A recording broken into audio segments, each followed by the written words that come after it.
I just want to introduce myself. I'm Mindi Axner, the Executive Director of the National Council of Jewish Women in Cleveland. And I want to welcome everybody to the launch of our series, Strong Women, Powerful Voices. And during this challenging time, we thought we could bring a little light and laughter into your homes. And so we will be doing a series of interviews with women who have made a difference and have had a powerful voice doing so. And it is my pleasure and honor to have our first interviewee, Susie Essman. A little bit of background, Susie was our headliner in 5 years ago, 2015, at our 120th anniversary celebration. And she is somebody who, when I first met her, said, boy, I wish I could be friends with her. She's just so easy to talk to, so kind. And here we are 5 years later, and I hope I can say that she's a friend. She's certainly a friend to, good, thank you. Certainly can say she's a friend to the National Council of Jewish Women here in Cleveland. In fact, most recently for our designer dress days, Susie donated a pink poncho that she wore. A Susie Green outfit. That's right, a Susie Green outfit that she wore on Curb Your Enthusiasm. We have one lucky individual who made that purchase and was ecstatic. I believe it was a Ralph Lauren. Yes, it was. You know, the funny thing about the Susie Green outfits, people always ask me about them. They're so horrible, but they're always designer. They're always really expensive stuff. Yeah. And they always match your decor in your home, I've noticed, right? So let's just jump in to talk a little bit about your experience on Curb. You know, I've tried to get Susie to take a vow of silence. I talked to her about it. That's never going to happen. I have too many important things to say. Larry always, it's Larry's world. I mean, he doesn't, networks are one thing, and Larry does, whenever he feels like it, he does it. Okay. So he's got that privilege. So I think there's something that I learned in preparing for this interview that most people probably don't know, but you don't have a script. No, the entire show is improvised, which is, to me, the most joyous way to work. We have a very detailed outline. It's not just this kind of free, form improv. We have a detailed outline because Larry's genius is really story. He's all about story. And so we know exactly what each scene is. There'll be, I don't know, maybe a paragraph per scene saying what has to happen in the scene. And then we just do it. We just play. Amazing.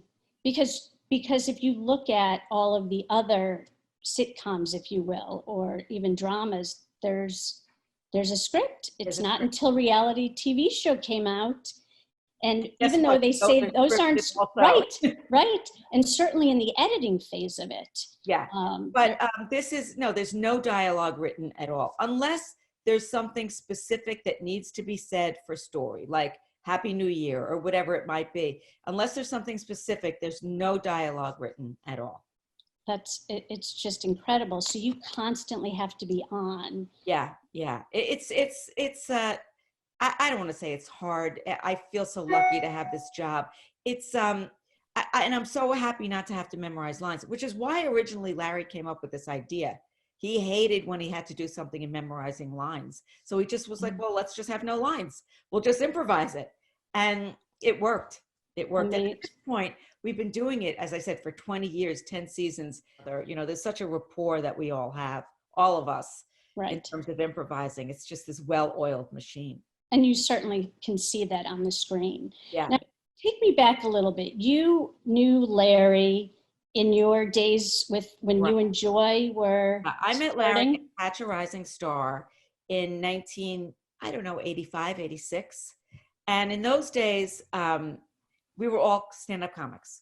Okay. And Larry was not like anybody you had ever seen. He was like, he's what we call a comedian's comedian. We would all go in the room to watch him because he was so dangerous. He would, if he would be doing great and he saw one woman look at her watch, he'd storm off the stage. Or one time he's on stage and he looks at the audience. I bring him up. I was the MC. I bring him up and he looks at them and he says, I don't think so. And he walks off, you know, and then he would get into fights with people in the audience, but he was hilarious. His material was so funny. He just was not a performer in the way that we all would like try to get the audience on our side. He never tried to get the audience on his side. And we met, you know, we would all, in those days, that's like comedy was king in New York, and we'd all hang out at the bar waiting to go on. And that's where I met Larry. And I remember Joy Behar and I would just be at the bar with him, and he would just be telling us all his dating tales of woe, which all then became George storylines. Yes, and the salad one, I imagine that was probably. It's all based on something in his. Then he moved to LA to do Seinfeld. Okay. And I hadn't seen him for, I don't know, 10 years. And then he called me up and offered me this part one day. I was just sitting at home. I answered the phone. And he was like, Susie, it's LD. And I was like, hi, lad, what's up? I got this part I want you to play. I said, what's the part? Don't worry about it. You could play it. I said, well, send me a script. There's no script and no money. You have to work for day scale. It was like this really low budget operation. And I live in New York, and we were shooting in LA. And next thing I know, I'm on a plane, and I didn't have a contract for at least, I think, 5 seasons. I didn't have a contract. I was just a day player. And it was just this kind of, you know, I've got a barn, let's put on a show kind of feeling. It was this slapdash operation. We didn't have trailers. We didn't have anything. It was just this kind of, we were just having fun. We were just having fun. And who knew it would become what it's become over the years. Yeah. Now, did you always know you wanted to be in comedy? You know, not as a stand-up. That never occurred to me. Because when I was growing up, first of all, there was not that many role models. I mean, I would watch Ed Sullivan on Sunday, and there wasn't cable. And there was Toady Fields and Joan Rivers and Phyllis Diller. Mm-hmm. And that was it, you know. And I would watch stand-up comics. You know, I don't know they were all, you know, Alan King and Jackie Mason. We'd watch them every Sunday night. And I didn't connect to what they were doing. I thought they were funny, but that kind of setup joke thing that they all did, that was not my mindset. My mindset was more character actor improv. In 1960, when I was 5, giving away my age, my parents got the 2,000-Year-Old Man album with Mel Brooks and Carl Reiner. That influenced me tremendously. I would listen to that over and over and over again. And it was interesting because I couldn't possibly have gotten most of the jokes. I was 5, but I knew it was funny by the rhythm of it. You know, and then I would stand up on the kitchen table with my family and do both parts, both Carl and Mel, little 5-year-old girl. So that was a huge influence on me. And then later on in high school, Carol Burnett's show was a huge influence on me. That was the kind of stuff I really wanted to do. And that was the only thing I ever wanted to do, was to be an actress, a comedic actress. The stand-up never occurred to me until I actually did it. Okay. And did you go the stand-up route because it was harder to get into? You know, it was all kind of happenstance. I graduated from college. I was an urban studies poli-sci major at State University of New York at Purchase. I wanted to quit after my sophomore year and move into the city and start taking acting classes. Did not sit well with my lovely Jewish parents. You have to get your degree. You have to get your degree, which I didn't understand. So I got my degree. It was meaningless in my life, but I got a degree. And then the minute I graduated, I moved into the city and started taking acting classes. But the acting, I would do scene study classes, and there was something not working for me. And then I took an improv class, and that really was good. And then I took a stand-up comedy class, but I was too scared. The teacher would give assignments, and I would cut class the following week because I was too scared to stand up in front of anybody and do it. And there was a guy in the class, God, I don't know whatever happened to him. His name was Richard. He was actually Orthodox, now that I think about it. And he said to me, well, you do these characters. We went out, you know, for drinks after class one night, a bunch of us. And he said, you do these characters. How about if I just interview you doing these characters? And we'll do that in front of the class. And we did. And it was revelatory to me because I was getting laughs. I couldn't believe it. And they were all doing these open mic nights. So they kind of, the people in the class kind of forced me to do an open mic night, which I did. And I just did these characters, my grandmother, my aunts, this Hispanic character I did who was president of the Menudo fan club. I mean, just things like that. I didn't speak in my own voice. As I first introduced, this is about strong women with a powerful voice. And you really made a path for women during this time, transitioning into. There weren't a lot. You know, when I look back on the women that Joan and Phyllis and Toady, when I look back on them now and I think about their stand-up and I think about why it didn't appeal to me, they were funny. I mean, Joan Rivers, one of the funniest people in the world ever. Phyllis Diller also. You know, Phyllis Diller had to dress. She was a very pretty woman. She had to dress in those crazy outfits. Mm-hmm. And Joan was so self-deprecating. And I think at that time, to be a female coming out on stage by yourself, I mean, stand up is such a powerful thing. It's just you saying, this is what I think is funny. I think they had to be self-deprecating. I think that the audience wouldn't have accepted them in a way if they weren't in the 50s and 60s in this country. So that didn't appeal to me at all, that kind of humor. And to get up on stage and be a strong, powerful woman was not something that I had seen a whole lot of. Well, it's amazing because we've seen obviously women that have come after you and been able so to. Different now. It's so different now. When I first started in the 80s, in the mid 80s, you know, it was the male comics did not think they just did not think women were funny. They just didn't. Mm-hmm. And, you know, I never wanted the sour grapes. I always felt, okay, was there sexism? Yeah, the whole world is sexist. It's nothing new. I always felt that I was going to be so good that they couldn't deny me. They wouldn't put two women on a bill together. They'd put 10 men on a bill together, but they wouldn't put two women because, you know, oh, maybe we'll both talk about our periods or something. You know, it was such a horrible mindset. And I always just felt I'm going to be so good, they're not going to deny me. Mm-hmm. And that was always my focus. But what's interesting, over the years, it changed. I think it's a visual thing. I think it's the same in politics. You know, the more you see women in these positions, the more it just becomes accepted. So that the younger generation of male comics had a very different attitude toward the female comics than my generation and older did. Mm-hmm. They started to see the visual. They started to see more women coming up, and it changed. Well, and I think you also did that with the character of Susie Green. You gave women the right and the approval to say, right, to be angry, to say what's on your mind, right. And it didn't matter how it came across and what was being said.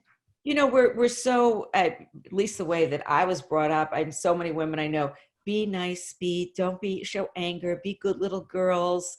You know, you get more with sugar than vinegar and all those kinds of things my grandmother used to say. And none of that ever sat well with me. Mm-hmm. Well, it kind of worked for, you know, Larry certainly saw something in you that was a match. Here's another interesting thing about, you know, coming up in the 80s. Which was such a heady time. I mean, there'd be lines around the block for every comedy club in New York in the middle of the week. You know, it was a great, great time to be a comic, male or female, because it was such a high, you know, there was so much going on in comedy. But I always found the really talented men like Larry were supportive of the women. It was the mediocrities. Mm-hmm. The mediocrities are always the most dangerous. Well, it's probably, Larry wasn't threatened. Correct. It's the mediocrity, and that's true today, right? In every field. Yes. So something we work very proudly on trying to change and appreciate, certainly a voice like you've had in so many different capacities. You've done Broad City, you were in a totally different character in Law and Order. What was that like? Well, the Broad City and Abby and Alana, I absolutely adore, and they're very close friends of mine. Broad City was so great for me because I saw what I had, and they always said that, you know, pioneer and all that. I saw what I had laid down, and that they took the ball and went with it in such a different way. And it was interesting working with them because they wrote it. They directed it, not all of them, but they directed it. They were producers. They were the stars. And I would watch them and marvel that they were able to wear all these hats in a sense that had never, when I was coming up, had never occurred to me because it wasn't on the menu. Mm-hmm. It wasn't on the menu that I could be all these things. It was bad enough that I was already doing this other thing off the menu, standing in front of strangers to make them laugh, you know. And then to see the progression of from me to them was tremendously thrilling to me. Mm-hmm. And Law and Order, very different role. It was interesting because, well, first of all, talk about memorizing lines. Mm. You know, you're playing a defense attorney, and there's all this legal jargon that made no sense to me whatsoever, and I would have to get it exactly right. But you know, that I always enjoyed doing that because it was like always my Perry Mason fantasy. You know, Your Honor, I object, Your Honor. You know, that kind of thing. So it was fun. I really prefer doing comedy. I do. Yeah. I liked you in both. I mean, I've liked you in everything, but it was nice to see you in a different capacity. Yeah. I like to do different things and stretch and do something different. But comedy is my first love. I like to make people laugh. I feel like it's what I was born to do. And I feel very lucky that I have that ability to do. Mm-hmm. You know, even now, I mean, look, we're all in a state of anxiety and depression. And, you know, I mean, I don't know about you, but for me, the day is a roller coaster. I feel fine. Sure. And then it's sad. And then, you know, I mean, and worried. And there's so much going on right now. And it's like, and when does it end? And when does it? Yeah. Our lack of control is so anxiety provoking. We have no idea what's going on. And all I know how to do is make people laugh. Mm-hmm. So if I could bring that, we still have to laugh. We do. Laughter, as they say, is the best medicine. It is. Well, I know that your time is precious, so I thought we could do a quick little lightning round. Let's play the pandemic. So last book you read? Persuasion by Jane Austen. Oh. You know, I find Jane Austen, I find all those classics very comforting right now. Okay. Yeah. The last thing I baked was? I'm not a baker. Oh. I'm not a baker, but I've been cooking like crazy. Okay. Last thing you cooked. You know, I figured out with my daughter why I don't like baking. Mm-hmm. Because baking, you have to be very precise. And I'm an improv person. When I cook, even if I follow a recipe, I improvise it. Mm-hmm. You know, baking, you can't do that. So it doesn't really appeal to me. Oh, so what's the last thing you cooked that you loved? That your family loved? I made a beef stew, which I had never made before. Okay. And it was delicious. What show are you watching right now that you love? Succession. Good, isn't it? Succession. Oh, the acting is magnificent. You know, and how much do I hate Rupert Murdoch? So the fact that it's loosely based on that, and I'm loving it. I'm loving it. Great. When I'm bored, I do what? Well, I'm never bored. Oh. Okay. I'm really never bored. You know, I find that we've been barely watching TV for some reason, and I'm a TV watcher. We've been listening to music a lot, which I'm finding very uplifting, just to have music on in the house all the time. The last thing you left your house for was? The last thing, I went for a walk with a friend yesterday with our masks and our 6-foot apartness. Good. So I get to go for a walk. What's one thing you wish you had done before quarantine started? My pedicure.